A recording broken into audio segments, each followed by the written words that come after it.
बिस्मिल्लाहिर्रहमानिर्रहीम। लाखों करोड़ों दुरूद सलाम नबी पाक सल्लल्लाहु अलैहि वसल्लम की ज़ात अक़दस और अहले बैत पर। ख़वातीन व हज़रात, आज का प्रोग्राम वसीम हाशमी वन पाकिस्तान के प्लेटफॉर्म पर कायरोप्रैक्टर आमिर शहजाद के साथ मौजूद है। नाज़रीन, कायरोप्रैक्टर पाकिस्तान में एक नई चीज़ के साथ दरियाफ़्त किया गया इल्म है। कायरोप्रैक्टर है क्या, इसके बारे में आज हम तफसीलात मालूम करेंगे जनाब आमिर शहजाद साहब से। अस्सलाम वालेकुम। वालेकुम अस्सलाम। आमिर, कैसे हैं आप? ठीक ठाक हैं? जी, अल्लाह का शुक्र।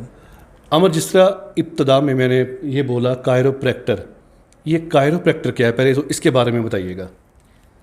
कायरोप्रैक्टर बेसिकली एक न्यू ट्रीटमेंट है स्पाइन का, जिसको कोई मोरों का मसला है, घुटनों का दर्द है, शाटिका पेन है, जॉइंट्स की पेन है, पट्ठों में खिंचाव है।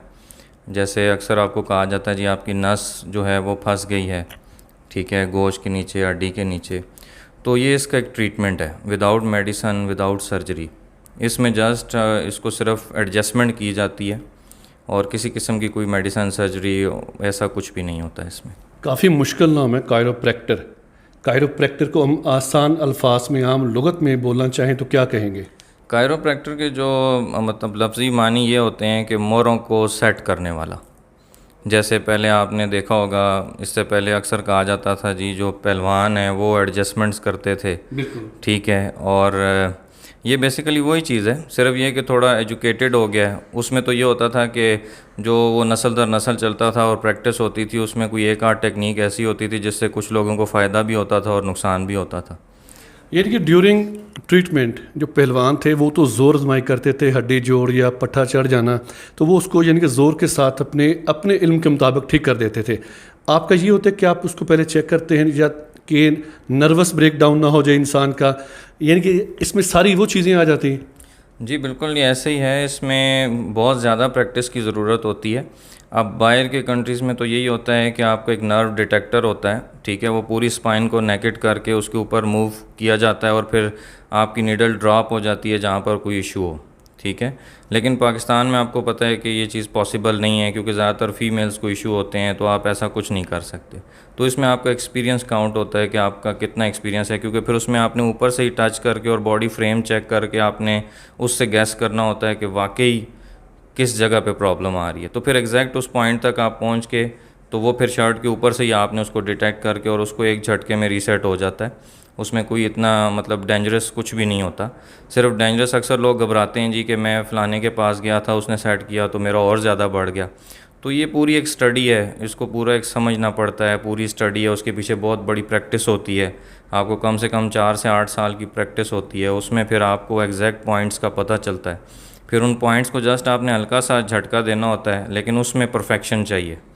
तो वो जब आप परफेक्ट एंगल पे उसको जब आप एडजस्ट करेंगे तो ऑन द स्पॉट वो रीसेट हो जाता है और पेशेंट से उसी टाइम पूछा जाता है जी बताएं अब कैसे हैं आप। इस मर्ज़ में मुतासरा ज़्यादातर ख़वातीन हैं, मर्द हैं, और किस एज के ज़्यादातर मरीज़ आपके पास आते हैं? इसमें कोई एज लिमिट नहीं है, मतलब छोटे बच्चे से लेके बड़े मतलब एजड लोग भी आते हैं, 80+ लोग भी आते हैं। तो एज की लिमिट इसमें नहीं है। मोस्टली कौन से पेशेंट आते हैं? मतलब ज़्यादातर वो लोग होते हैं जिनको रॉन्ग बॉडी पोस्चर होता है। जैसे आप ये ले लें जिनका कंप्यूटर वर्क है, टेबल वर्क है, ठीक है, या फिर ज़्यादा ड्राइव वाला काम है। तो इंसानी बोन्स का एक प्रोसीजर होता है कि आप किसी एंगल में भी बैठते हैं तो 58 आवर्स के बाद आपकी बोन्स उस एंगल में बेंड होना शुरू हो जाती हैं, मतलब टेढ़ी होना शुरू हो जाती हैं, ठीक है। तो अक्सर आपने देखा होगा जिसको कोई शाटिका पेन होता है तो उसको दर्द ज़्यादा होता है तो वो ज़रा टेढ़ा होकर बैठता है। तो टेढ़ा होकर बैठने से जब वो हमारे पास आते हैं तो अक्सरों को, बहुत सारे लोग ऐसे हैं जिनको स्कॉलियोसिस हो जाता है। स्कॉलियोसिस कहते हैं रीढ़ की हड्डी का टेढ़ापन।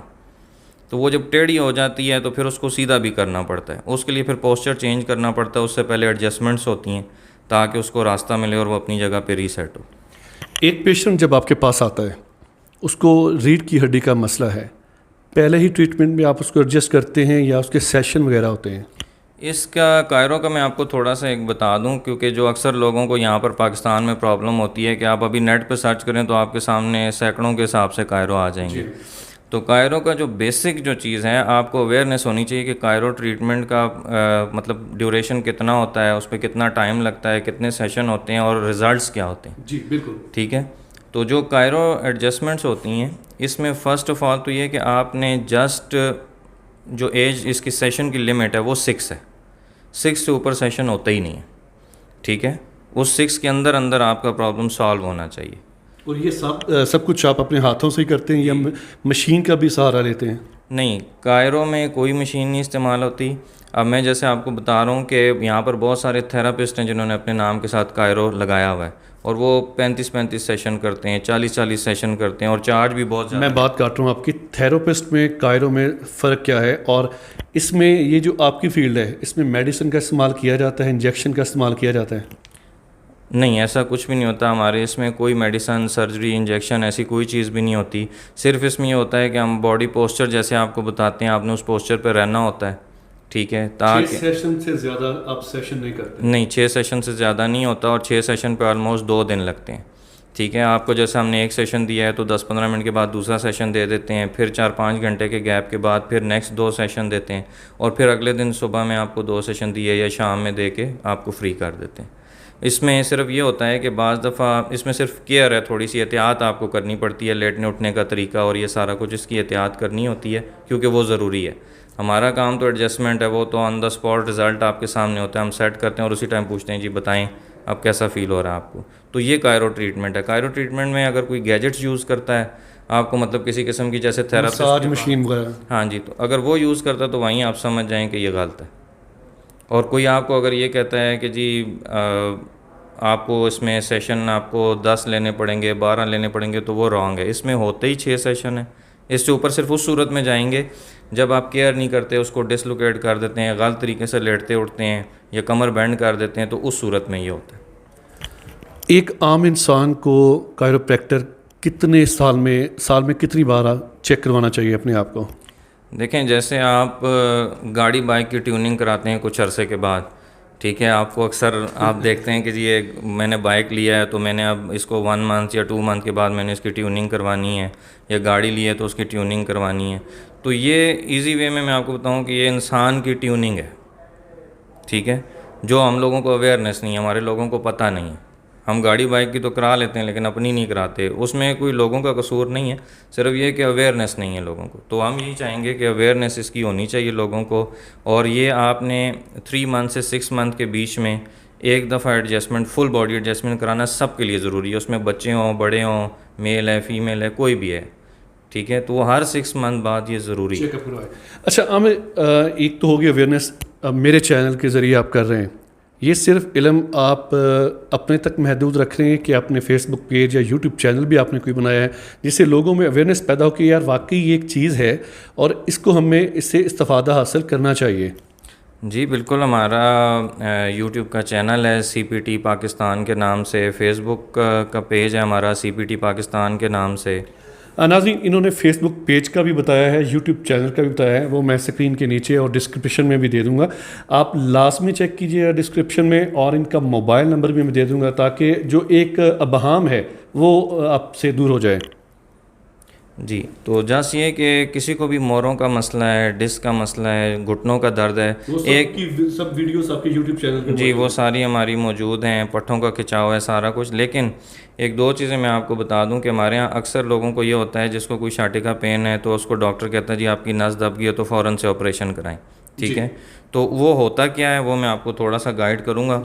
ये जैसे आप देख लें, ये हमारे वर्टेब्राज हैं, मीन्स मोरे हैं, थोड़ा सा ऊपर कीजिएगा, ठीक है, ये हमारे मोरे और ये डिस्क है बीच में, ये जो नरम सी आपको, जी ये जो रेड सी है ये डिस्क है और ये नर्वस सिस्टम है, ठीक है। अब होता ये है कि हम जब गलत एंगल पे बैठते हैं, जिस्म को कोई झटका लग जाता है, जैसे कोई बच्चा गिरने लगा आप एकदम से उसको पकड़ने लगते हैं, या गाड़ी का कोई एक्सीडेंट होता है झटका लग जाता है, या सीढ़ियों से पाँव स्लिप हो गया, कोई भी ऐसी चीज़ जिसमें आपको एकदम से झटका लगे, उस सूरत में अक्सर ये होता है कि ये प्रेस हो जाती है। जैसे ये प्रेस होगी तो डिफ्यूज़ हो जाएगी, ठीक है। जब ये डिफ्यूज़ होती है, डिफ्यूज़ कहते हैं डिस्क के फट जाने को, ठीक है। अक्सर आपके जब आप MRI कराते हैं ना तो उसमें 2-3 चीज़ें आती हैं, एक होता है आपका बल्जिंग डिस्क, ठीक है, दूसरा आता है हर्निएटेड डिस्क और या डिफ्यूज़ डिस्क, ठीक है।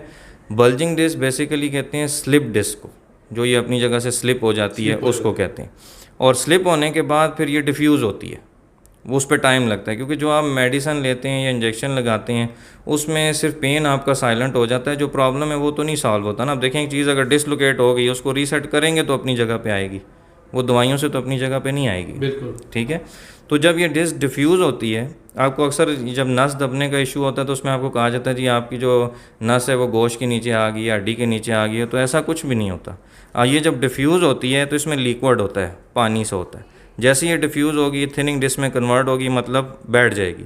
जब ये बैठेगी तो इससे पानी निकल के ना इस नस को टच कर देगा, डैमेज भी हो सकता है। हाँ जी, वो जैसे ही इसको टच करेगा तो आपको अगर नीचे कमर में मसला था तो हिप के साइड पे दर्द आ जाएगा, जिसको हम शाटिका पेन भी कहते हैं, वो फिर आस्ता आस्ता पाँव की तरफ जाता है। ठीक है, तो ये किसी हड्डी या गोश्त के नीचे नहीं आती।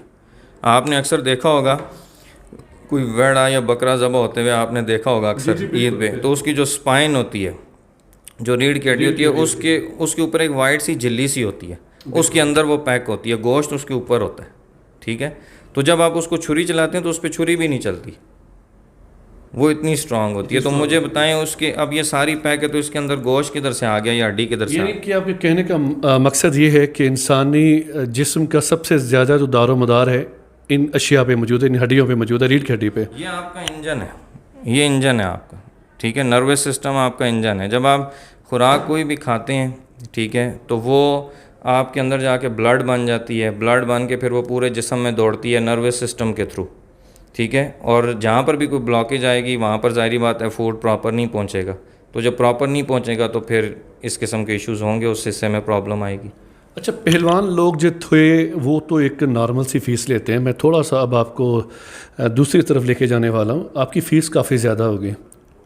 नहीं, ऐसा बिल्कुल भी नहीं है, क्योंकि हमारे पास जो लोग आते हैं ट्रीटमेंट कराने के लिए, देखें अब अगर आप एक नॉर्मल सर्जरी भी करवाते हैं स्पाइन की तो लाखों रुपए लगते हैं आपके। ठीक है, प्लस आपने उसमें टेस्ट बहुत सारे कराने होते हैं, प्लस आपकी मेडिसिन इतनी होती हैं, और प्लस ये होता है कि आपको कुछ अरसे के बाद फिर वो आपका मतलब इतना हो जाता है कि फिर वो कंट्रोल ही नहीं हो सकता, तो फिर उसमें पैरालाइज होने का ख़तरा होता है। ठीक है, तो अब जो आप फ़ीस की बात करें, यहाँ पर बहुत सारे थेरापिस्ट हैं जो एक सेशन की 15,000 फ़ी चार्ज करते हैं। तो आपकी इतनी नहीं है? नहीं, हमारा इतना नहीं है। हमारा जस्ट ये होता है कि हम 3,000 पर सेशन चार्ज करते हैं और टोटल 6 सेशन। आपको मैं यही बात आपकी रोकूंगा। 3,000 रुपया आप एक सेशन का लेते हैं। जी, प्रोग्राम जो देखेगा वन पाकिस्तान पर, वो आके बताएगा जी हमने वन पाकिस्तान पे प्रोग्राम देखा था, कंसेशन करें। कितने परसेंटेज आप इस प्रोग्राम की वसातत से नए पेशेंट्स को करेंगे जो वन पाकिस्तान का नाम इस्तेमाल करेगा? सर कंसेशन, क्योंकि एक हॉस्पिटल का एक प्रोसीजर है, उसमें कंसेशन वाला कॉन्सेप्ट तो नहीं होता।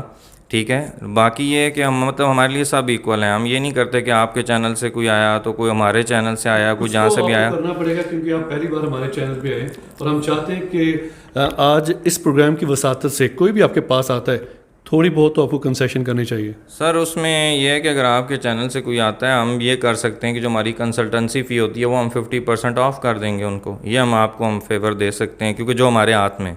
बाकी एक हॉस्पिटल का एक प्रोसीजर होता है, उसको फॉलो करना ज़रूरी है।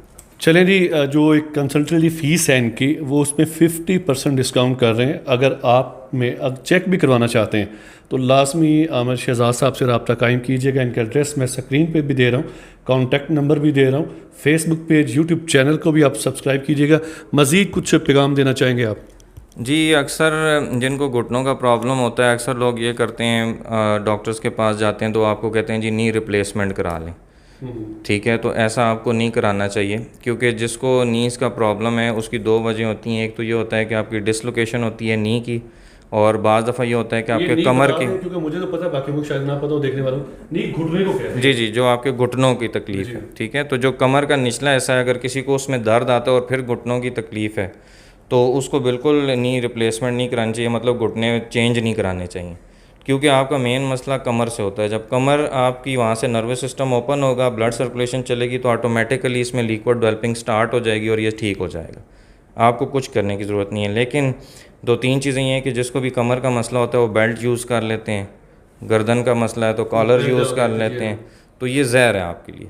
अच्छा, ठीक है, क्योंकि देखें कॉमन सेंस की बात है, आप एक्सरसाइज करते हैं, मसल को स्ट्रेच करते हैं इसलिए कि आपका जो मसल है वो स्ट्रांग हो। ठीक है, लेकिन जो बेल्ट है वो एक आर्टिफिशियल स्पोर्ट है। आपको जैसे ही आप कमर के साथ बेल्ट बांधेंगे तो आपका मसल रिलैक्स रहेगा, तो जब रिलैक्स होगा तो वीक होगा, तो ये इसलिए होती है कि फिर आपका वो पेन बढ़ता जाता है और फिर आप ख़ुद कहते हैं मेरी सर्जरी करें, बेशक उसमें चांसेस 10% हो या 12% हो, फिर भी आप कराते हैं तकलीफ़ की वजह से। नाज़रीन, अभी हम एक प्रैक्टिकल भी देखेंगे आमिर शहजाद पेशेंट के साथ किस तरह ट्रीट करते हैं। अगर पेशेंट ना हुआ तो आज के दिन मैं भी पेशेंट बन सकता हूँ। सही है जी? बिल्कुल, हम आपको रीसेट कर सकते हैं क्योंकि हमारा जो टाइम होता है वो सुबह 9:30 से 12 तक का होता है। तो हाँ जी, तो अभी पेशेंट जो थे वो अभी हमारे शाम को दोबारा आएंगे। तो आपको पता है जो बीच का हमने आपको टाइम दिया इसीलिए दिया है कि पेशेंट ना हो और आप रिलैक्स होकर बात कर सकें, वरना ज़रा मुश्किल हो जाता है मैनेज करना। नाज़रीन, अब देखिएगा मुझे ये किस तरह एडजस्ट करते हैं। Stay tune, one Pakistan.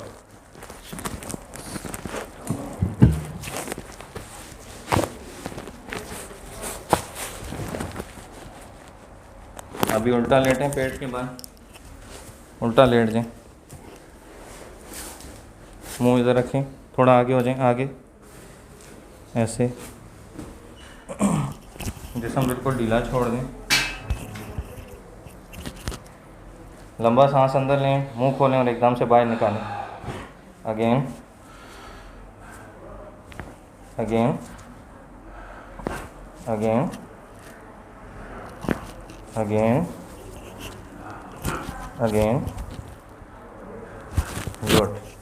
अभी करवट पे हो जाएं, इस तरफ करवट पे हो जाएं, बिल्कुल आगे बॉर्डर लाइन पे आएं, ऐसे। नीचे टांग को बिल्कुल सीधा रखें, ऊपर वाली को ढीला छोड़ें, ऐसे। जिस्म को बिल्कुल ढीला छोड़ना है, ठीक है। इस हाथ को इधर, इसको इधर, ऐसे। हेड को रिलैक्स रखें, बिल्कुल ढीला छोड़ दें जिस्म को।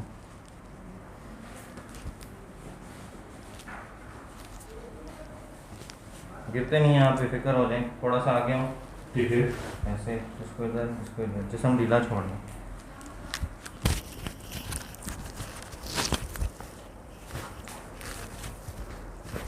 ये अभी दूसरी करवट पे हो जाएं,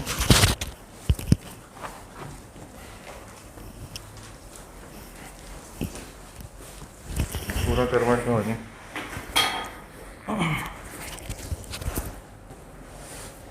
इसको रिलैक्स छोड़ें, ऐसे, जिस्म को ढीला, थोड़ा सा आगे हो जाएं। प्यार से सर, प्यार से। जिस्म बिल्कुल ढीला छोड़ दें, रिलैक्स, टाइट नहीं करना। That's it. पकड़ के रखें बाजू, इसको एल्बो को पकड़ के रखें, बस दैट्स इट। अभी उठ के बैठें, सीधा नहीं उठना, जब भी उठना है करवट पे हो। अभी मेरा आपने अब चेक किया, बॉडी एडजस्टमेंट की है। अभी आमिर शहजाद कुछ बोलेंगे जी। जी वसीम साहब, अब आपको कैसा फ़ील हो रहा है? ऊपर वाला हिस्सा कोई रिलैक्स हुआ? कमर कैसी फ़ील हो रही है आपको? कैसा लग रहा है अब आपको? नाज़रीन, यकीन कीजिएगा जब मैं आया था तो काफ़ी थकावट सी थी बॉडी में। और आप अभी क्रैक्स भी सुने होंगे, ये इसीलिए मैंने माइक का इस्तेमाल किया कि शायद आप ये समझें कि जी आपके जानने वाले हैं तो शायद क्रैक्स की बात। ये लगाने का मकसद यही था कि मेरी बॉडी में काफ़ी क्रैक्स थे और क्रैक्स का मतलब यही था कि ट्यूनिंग लाजमी थी। बहुत शुक्रिया आमिर आपका। जी मोस्ट वेलकम, मोस्ट वेलकम। देखने वालों को कोई पैगाम देना चाहेंगे आखिर में? जी ज़रूर, मैं सबसे ये कहना चाहूँगा कि किसी को भी कोई स्पाइन का मसला है, जोड़ों का दर्द है, पट्ठों का खिंचाव है, तो इसके लिए कोई मेडिसिन यूज़ ना करें, कोई सर्जरी ना करवाएं। बेहतर है कि आप पहले इसको आके चेक करवाएं। ये न्यू ट्रीटमेंट है, विदाउट मेडिसिन, विदाउट सर्जरी। तो इसमें ये कि ऑन द स्पॉट जैसे ही आप सेशन लेते हैं तो मौके पे फ़र्क आपके सामने होता है। और किसी भी आप कायरों के पास जाएं तो ये ज़रूर चेक कर लें कि वो किसी किस्म की कोई गैजेट्स ना यूज़ करता हो, और जो सेशन लिमिट है वो 6 होनी चाहिए, और हर सेशन में आपको फ़र्क ऑन द स्पॉट सामने फ़ील होना चाहिए। चलें जी, आज इनका इंटरव्यू भी आप तक पहुंच गया। कायरोप्रैक्टर क्या था ये भी आपको इल्म हो गया, प्रैक्टिकल भी आपने देख लिया। मुझे ये फ़ायदा हुआ कि मैं अल्हम्दुलिल्लाह बहुत बेहतर फ़ील कर रहा हूँ। दुआओं में याद रखिएगा। वन पाकिस्तान किसी नए अछूते मौजू के साथ दोबारा। वसीम हाशमी को दीजिए इजाज़त। अल्लाह हाफिज़। पाकिस्तान जिंदाबाद।